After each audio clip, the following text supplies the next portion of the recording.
بسم اللہ الرحمن الرحیم۔ رسول پاک صلی اللہ علیہ وسلم کا ارشاد گرامی ہے، ترمذی اور ابو داؤد دونوں کے اندر یہ روایت موجود ہے کہ جس انسان پر کوئی مشکل آئے، تنگی آئے، اور وہ اس مشکل کو اور پریشانی کو لوگوں کے سامنے رکھے، لوگوں سے مانگے، تو اس کی وہ پریشانی کبھی ختم نہیں ہوتی، اس کی حاجت کبھی پوری نہیں ہوتی۔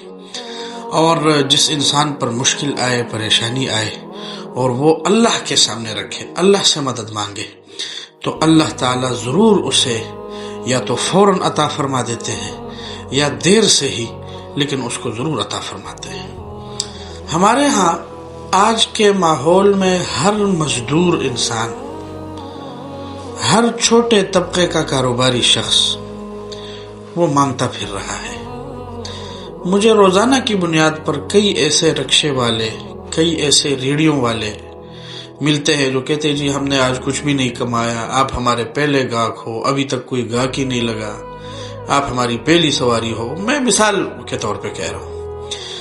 اور پھر جب آپ اس کے ساتھ بیٹھ جاتے ہیں رکشے میں یا ٹیکسی میں یا کسی اور گاڑی میں، تو پھر کارگزاری شروع کرتا ہے، گھر میں اتنے دنوں سے فاقہ ہے، اتنا کچھ ہے، یہ نہیں ہے، وہ نہیں ہے۔ اسی طرح جب کوئی آپ سے لفٹ مانگے اور اسے آپ لفٹ دے دیں تو وہ ساتھ بیٹھ کر یہ سارا رونا شروع کر دیتا ہے۔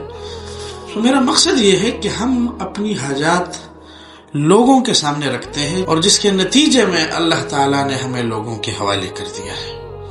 وہ انسان پھر لوگوں کے حوالے ہو جاتا ہے، پھر اس کی ہر چیز جو ہے وہ موقوف ہو جاتی ہے لوگوں کے دینے پر۔ ہمارا یہ جو اجتماعی ایک کیفیت بنی ہوئی ہے مانگنے کی، ہر چیز ہم لوگوں سے مانگتے پھر رہے ہیں، چاہے وہ چیز ہماری مذہبی ضرورت ہو یا ذاتی ضرورت ہو، اس کو ہم اللہ کے سامنے پیش نہیں کر رہے۔ ہم نے اپنا یہ جو اجتماعی فضا ہم نے بنائی ہوئی ہے، ماحول بنایا ہوا ہے لوگوں سے مانگنے کا، اس کو ترک کرنا ہے۔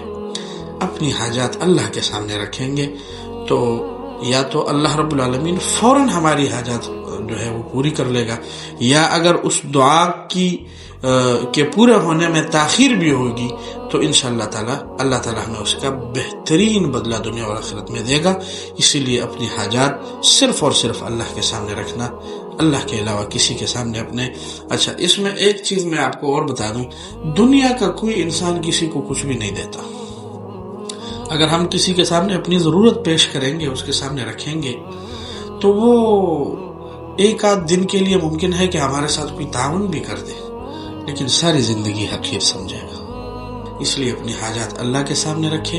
کوئی آپ سے پوچھے بھی جی حالات کیسے ہیں، الحمدللہ بہت اچھے چل رہے ہیں، کوئی مسئلہ نہیں ہے، اس لیے کہ انسان نے آپ کو کچھ دینا نہیں ہے، اس نے آپ کی حالت دیکھ کر آپ پر ہنسنا ہے، یا ہنسنا نہ بھی ہے تو زیادہ سے زیادہ افسوس کر لے گا، اور کیا کرے گا۔ اس لیے اپنی حاجات لوگوں کے سامنے رکھنے سے بہتر ہے کہ ہم اس ذات کے سامنے رکھیں جو ذات، جس ذات سے مانگنے پر وہ خوش ہوتا ہے، اس ذات سے اپنی حاجات مانگے اور اس کے سامنے اپنی حاجات رکھے۔ اللہ ہمیں عمل کرنے کی توفیق عطا فرمائے۔